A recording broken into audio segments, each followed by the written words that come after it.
Minha esposa contou à mãe dela que só se casou comigo porque eu era a opção estável e conveniente. Afirmou que apenas um dos nossos filhos poderia ser meu e admitiu que estava planejando me deixar assim que eu colocasse o nome dela na casa. Ela pensou que estava me manipulando. O que aconteceu depois? Mostrei que ela me subestimou completamente. Olá pessoal do Reddit, estou aqui. Ei, peguem algo para beber porque isso aqui é uma tempestade. Sou um cara quieto que raramente posta. Mas quando a vida joga uma bomba de verdade nuclear no seu casamento, você ou quebra ou faz valer a pena. Escolhi a segunda opção. Esta não é uma história de raiva. É um lento queimar, uma descoberta, um confronto, verdades escondidas, uma revelação que torce tudo. Antecedentes. Conheci a Sabrina no trabalho. Ela era divertida, cheia de energia e me fazia sentir vivo.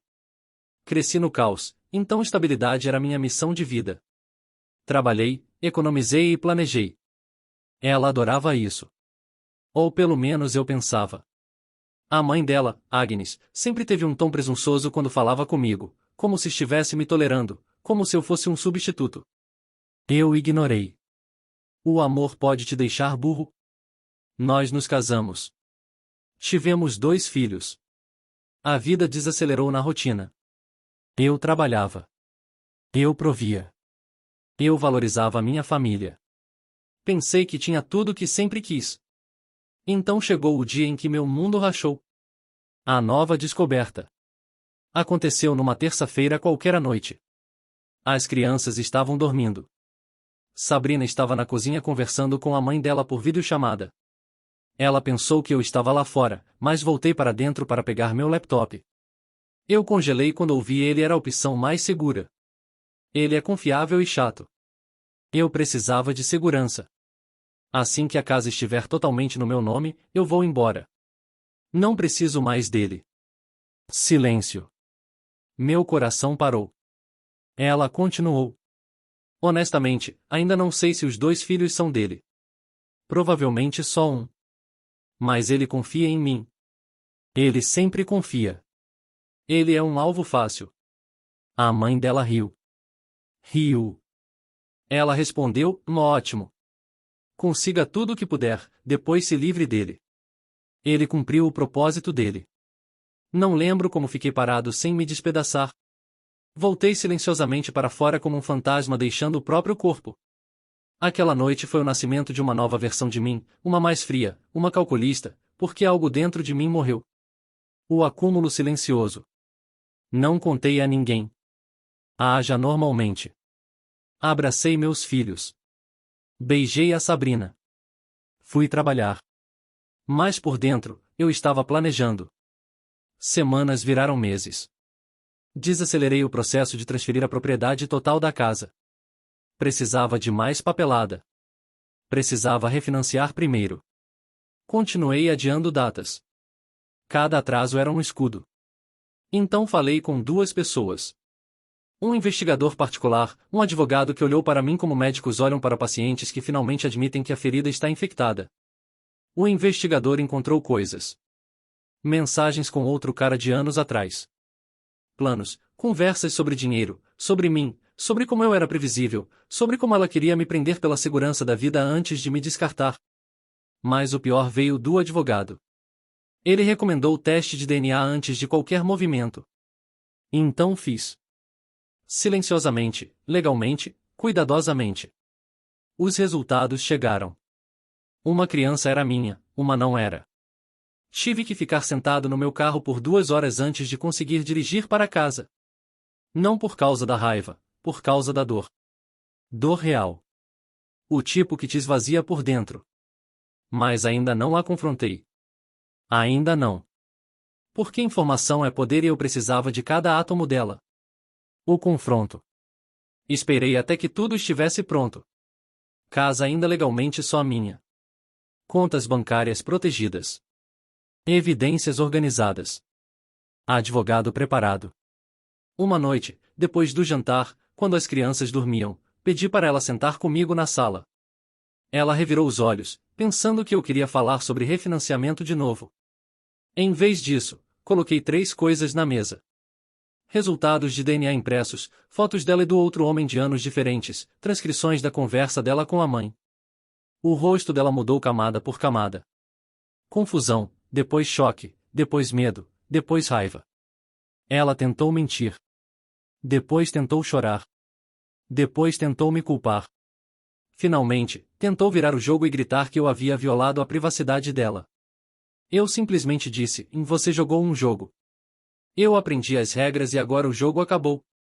Ela implorou para eu não contar à mãe dela. E isso foi interessante. A mesma mulher com quem ela conspirou era de repente a pessoa que ela não queria desapontar. Agora veio a verdade escondida. A verdade escondida.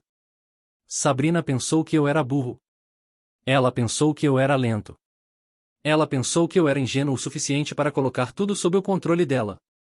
O que ela nunca percebeu foi isso. Eu nunca confiei totalmente na mãe dela. No dia em que nos casamos, meu advogado sugeriu algo. Silencioso, discreto, escondido em papelada chata. Uma cláusula na propriedade. Mesmo se o nome dela fosse adicionado depois, ela nunca poderia me remover. Ela nunca poderia vender sem meu consentimento. Ela nunca poderia reivindicar propriedade majoritária. E se infidelidade envolvendo outro filho fosse descoberta, todos os direitos retornariam para mim sozinho. Ela não sabia porque nunca leu os documentos chatos. A mesma chatice que me fez seguro. Ela zombou disso, mas isso me salvou. A revelação. Ela tentou lutar legalmente. Ela tentou usar emoções. Ela tentou jogar a carta da mãe perfeita. O tribunal não se importou com teatralidades. O outro homem foi arrastado para isso. Ele entrou em colapso. Confirmou tudo. Confirmou que a criança era dele. Confirmou o plano. A mãe dela tentou gritar no tribunal. O juiz quase a expulsou. Eu obtive a custódia total do meu filho biológico. A outra criança foi dada ao pai biológico depois que ele lutou pela responsabilidade.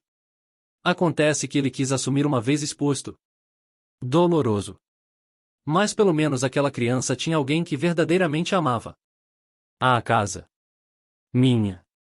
A segurança dela, desaparecida. O plano dela, despedaçado. Ela saiu do tribunal pálida, trêmula, derrotada e de repente muito pequena. Ela costumava falar sobre poder. Agora ela andava com arrependimento. Sinto-me vitorioso? Um pouco. Sinto dor? Muita. Esta não é uma história de celebração. É uma história de lição. Amei alguém que me via como um salário. Construí uma vida com alguém que me tratava como um investimento temporário.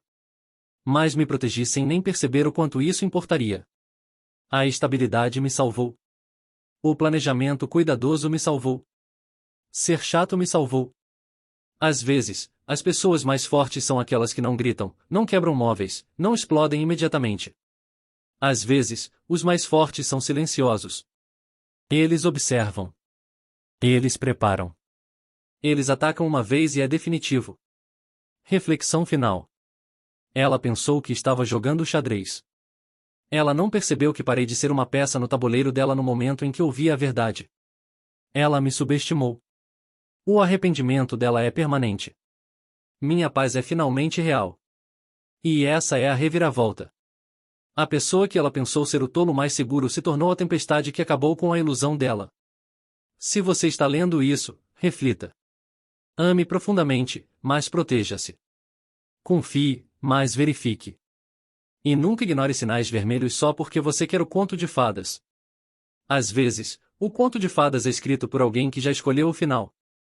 Depois do veredito, você pensaria que ela aceitaria a derrota. Não, perder o controle fez algo com ela. Ela entrou em espiral e de repente a mulher confiante que planejou minha queda estava chorando em ligações, enviando mensagens longas sobre família, história e fazendo o que é melhor para as crianças. Mas cada pedido de desculpas tinha um preço. Cada lágrima vinha com uma expectativa. Ela continuou tentando me encontrar acidentalmente no supermercado, fora das escolas, em lugares com os quais ela nunca se importou. Sempre com o mesmo roteiro. Eu cometi erros. Foi a pressão. Você não era carinhoso o suficiente. Eu estava sozinha. Podemos reconstruir. Pelas crianças. Nunca era remorso. Era negociação. Ia atrás dela, como uma sombra, sempre à espreita, sempre interferindo, estava a mãe dela. A máscara da mãe cai. A mãe dela apareceu uma vez com um sorriso polido forçado. Ela falou gentilmente, gentil demais. Parecia estar falando com uma cobra que aprendeu a falar. Ela sentou-se à minha frente e lentamente removeu as luvas de dignidade falsa. Tentou fazer o papel de anciã sábia. Tentou fazer o papel de vítima da vida. Então jogou sua carta final. Sua história. Ela confessou. Admitiu que havia sido uma mãe solteira que usou vários homens por estabilidade ao longo dos anos. Nenhum deu certo. Ela convenceu a filha que segurança é conquistada através de manipulação porque o amor falha.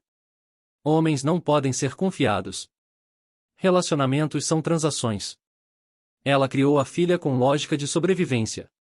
Sentimentos são ferramentas. Estabilidade é uma presa. Casamento é negócio. Ela olhou para mim e disse quase com orgulho: você era o investimento final. Você deveria ser o bem-sucedido. Foi aí que percebi algo arrepiante. Isso nunca foi só sobre traição. Era um treinamento geracional. Quando a manipulação falhou, tentaram poder. Ela entrou com outro processo. De repente, fui rotulado como negligente, emocionalmente abusivo, controlador financeiro, usando o sistema judicial para oprimi-la. Ela exigiu pensão alimentícia enorme. Exigiu pensão para ela. Exigiu compensação emocional. Tribunal de novo, evidências de novo, juiz de novo. As mentiras dela desmoronaram sob provas, linhas do tempo, mensagens, ligações gravadas, contradições no testemunho e, por fim, seu próprio ego. Num certo ponto, ela perdeu a compostura no tribunal e gritou que merecia compensação pelos anos desperdiçados. O tribunal ficou em silêncio. O juiz a encarou como se ela tivesse acabado de confessar um assalto. A mãe dela tentou avançar, gritando sobre como homens destroem famílias e como eu roubei a vida da filha dela. Seguranças a retiraram. O caso saiu pela culatra. Ela perdeu mais. Restringida legalmente de contato de assédio. Tentativas financeiras bloqueadas. Reputação abalada. Então tentaram outra coisa. Narrativa pública. Familiares começaram a me ligar com meias-verdades. Velhos amigos mandando mensagens com preocupação. De repente, parentes online postaram declarações vagas sobre maridos cruéis abandonando mulheres depois de usá-las. Ela construiu uma história triste onde ela era a esposa leal substituída por um homem frio e sem coração que descartou sua família quando ficou bem-sucedido. Ela postou fotos segurando a criança que não era minha. Escrevendo legendas emocionais sobre lutar sozinha. Ela chorou para qualquer um que ouvisse. Exceto que a evidência existia. A verdade tem peso. A evidência tem voz. As pessoas lentamente começaram a se distanciar. Aqueles que a apoiaram começaram a fazer perguntas que ela não podia responder. Vitimização fica frágil quando os fatos existem. A tentativa final de traição. Quando pensei que tinha acabado, ela tentou mais uma coisa. Tentou se reconectar através do meu filho. Falso calor, gentileza súbita, presentes, pedidos de desculpas de novo. Podemos seguir em frente pela criança. Me perdoe para que possamos copaternidade em paz. Por um breve segundo, eu cedi. Não por ela, pela criança presa no caos que nunca pediu. Então ela escorregou. Esqueceu com quem estava falando e o que eu já sabia. Uma noite, ouvi uma conversa sussurrada ao telefone. Ela estava planejando manipular a simpatia para voltar para casa e eventualmente tentar novamente uma tomada financeira. Mesmo roteiro, rota diferente. Aquela foi a gota d'água. Toda ilusão queimada. O confronto final. Não gritei. Não insultei. Não discuti. Simplesmente disse a ela: ampare. Sei exatamente o que você está fazendo. Sei quem te treinou. Sei o que você pensa que amor significa. Não sou seu plano de segurança. Não sou seu degrau. Não sou sua estratégia de investimento. Chega. Ela olhou para mim com algo que nunca tinha visto antes. Não raiva, não arrogância. Medo. Medo de finalmente ficar sem jogos para jogar. Medo de perder o controle permanentemente. Medo de perceber que a pessoa em quem ela contava para ser previsível, complacente, mole e facilmente manipulável tinha sumido para sempre. A mãe dela tentou ligar depois. Bloqueei. Tentou mandar mensagens através de parentes, bloqueei eles. Tentaram culpa, vergonha, religião, nostalgia, silêncio da minha parte. O afastar-se, esse foi o verdadeiro final.